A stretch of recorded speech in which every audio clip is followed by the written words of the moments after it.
Welcome to Infinity News. Hit subscribe, like, and drop a comment below. Today, we're looking closely at some really conflicting information coming out of Los Angeles regarding recent protests. Yeah, it's fascinating, isn't it? You look at the reports and it's like different people are describing completely different events. Exactly. So our job today is to unpack these clashing narratives, figure out the key claims being made, and just lay out what the information tells us. Let's get into it. A major point that jumps out is a statement reportedly from Kamala Harris. Right. The information suggests she directly blamed former President Trump for kicking off the anti-ICE protests there. That's a strong opening position, yeah. Yeah. Placing the responsibility squarely on him for, the demonstration starting. And there's more, her reported view on the National Guard being sent in. She apparently called that a dangerous escalation, something specifically meant to provoke chaos. So framing the response itself as, a negative. Not just a response, but something causing more problems. Exactly. And then there's a description of the protests themselves. She's reported as saying they were overwhelmingly peaceful. So that's one clear narrative.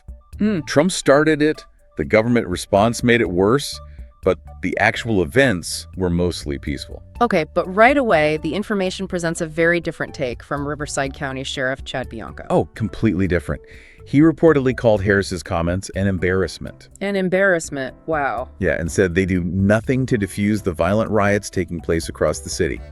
Notice that word change, riots, not protests. Big difference. And he directly counters the claim about Trump's role. He does. The quote attributed to him is pretty blunt. President Trump didn't start these riots. He goes on, he's not out there lighting cars on fire, hurling projectiles, or blocking freeways. So reframing it completely, who is responsible, according to his reported statement? Well, he's quoted saying the Democrats and their leaders own this, shifting the blame. And the information notes he's running for governor in 2026. It does mention that.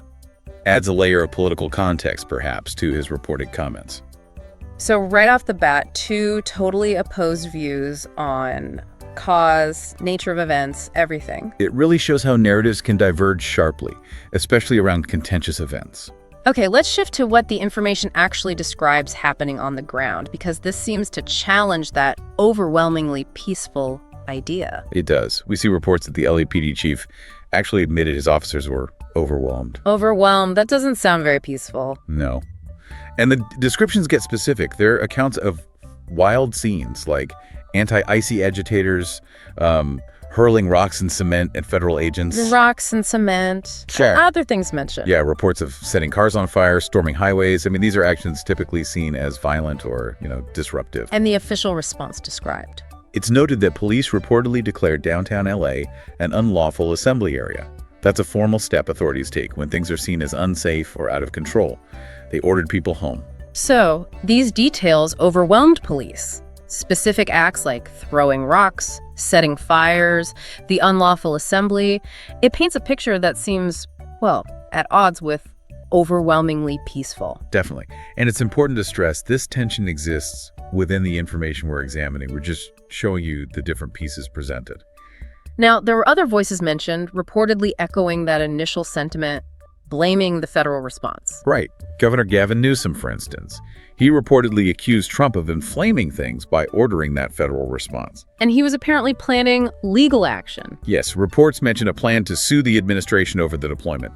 His reported claim was that Trump created the conditions for the unrest. So, again, the federal action is positioned as the cause of the problem. And Newsom reportedly framed it as Trump trying to sort of manufacture a crisis and violate state sovereignty.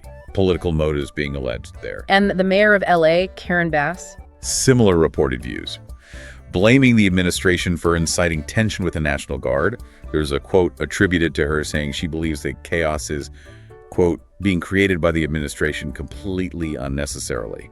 Okay, so you have this group pointing to the federal response as the agitator. What about Trump's side of things, as presented?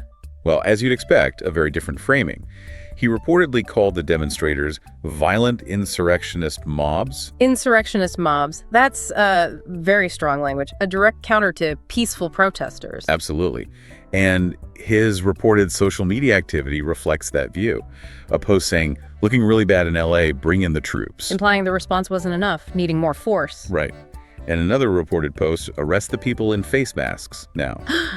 focusing on enforcement and, treating participants as criminals. So putting it all together, you look at the claims from Harris, Bianco, Newsom, Bass, Trump, plus the on-the-ground descriptions, it's just worlds apart. It really is. One narrative emphasizes peaceful intent, blames federal overreach for any chaos.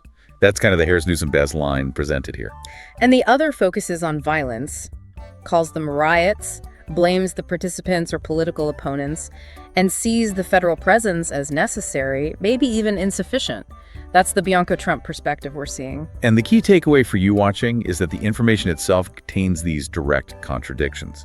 Understanding that is crucial. We're showing you the different claims reported. So why does untangling this matter for you? Because how these events get framed shapes everything, how you understand it, who you think is right or wrong, what should happen next. This shows how language and selected details build those frames. Right. So when you encounter information, being aware that these different constructions exist helps you process it more critically. Remembering that one account might say peaceful, while another details violence, like we saw here. It just highlights why looking at different perspectives when you can is so important. And noticing the language used. So the core tension in the information we reviewed boils down to this.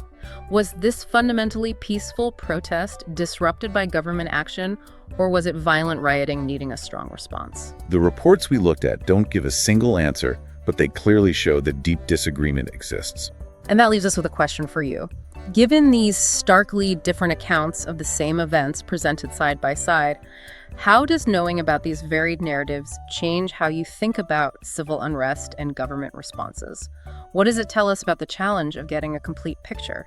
Something to consider as you navigate the news out there. Thanks for tuning in to Infinity News. Don't forget to hit subscribe, like, and let us know your thoughts in the comments.